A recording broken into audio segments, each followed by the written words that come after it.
Hello, guys. Imagine this Friday, 2 p.m., and you're in a heavy traffic jam. It is scorching hot. Suddenly, a car tries to cut you off, which gets you really upset. Worse off, the Roots Guy car has a bumper sticker that shows the longtime rival of your favorite soccer team. Poof, what a jerk. Watch out where you're going, you shout. Minutes later, a second car tries to cut you off.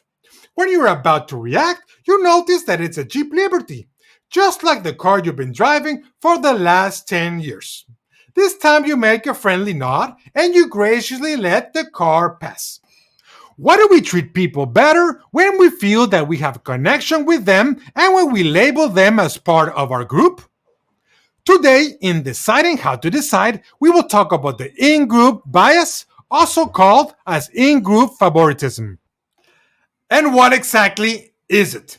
In-group bias is the tendency to give preferential treatment to people who belong to our group over people of other groups. This in-group favoritism results in strong us versus them feelings, leading to many problems. Let's see some examples. If you ever attended a sporting event, you probably witnessed the in-group bias. We loudly support our teams while expressing disdain and dislike for the opposing teams.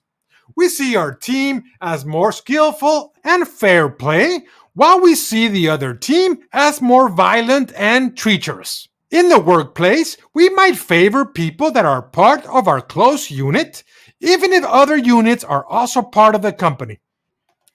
And why does it happen? First, social identity. Our identities heavily rely on the groups we belong to. At the same time, we have the psychological need to improve our self-esteem. This desire to see ourselves in a positive light is therefore transferred to these groups. Second, competition and conflict. When resources are scarce, competitions for them is fierce. Jobs, money, land, you name it. By contributing with resources for your group, you can expect reciprocity and access to the aggregated pool of resources of the group later on. The consequences of in-group bias go beyond who we choose to socialize and benefit. In a study conducted in Sweden in 1998, researchers analyzed how the in-group out-group status of the perpetrator of a violent crime might influence an eyewitness evaluation of the crime. Immigrant and Swedish students saw a film showing a simulated robbery with an immigrant or a Swede as a perpetrator. Students found the crime more blameworthy when the perpetrator belonged to an out-group. Immigrants found Swedes more blameworthy, while Swedes found immigrants more blameworthy. So, should witnesses in accidents and crimes be trusted? And why it's important. In-group bias happens without us realizing it. We may believe that we are fair, reasonable, and unbiased in our judgment of other people, but we're not. One thing is to favor your sports team, another is to take advantage of a position of power and to benefit people who share your race, ethnicity, religion, or nationality.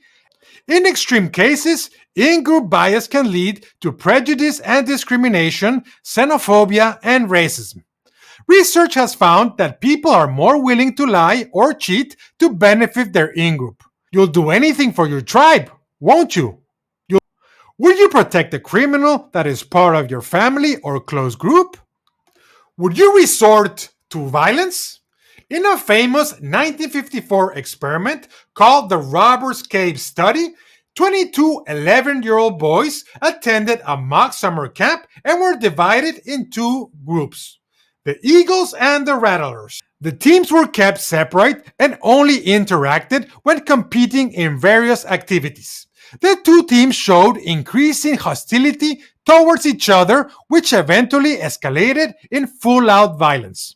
Muzafer Sherif's experiment is seen as a frightening demonstration of how group identity alone can become the foundation for conflict.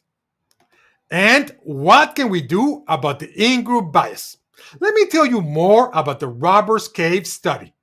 After making arch nemesis out of the Eagles and the Rattlers, Sharif and his colleagues decided to reduce the hostility between the two teams. To achieve this, the researchers artificially cut off the camp's drinking water supply and told the boys that they would all have to work together to fix it. Through this exercise, along with a few others in which the two teams shared a goal, they eventually got on friendly terms.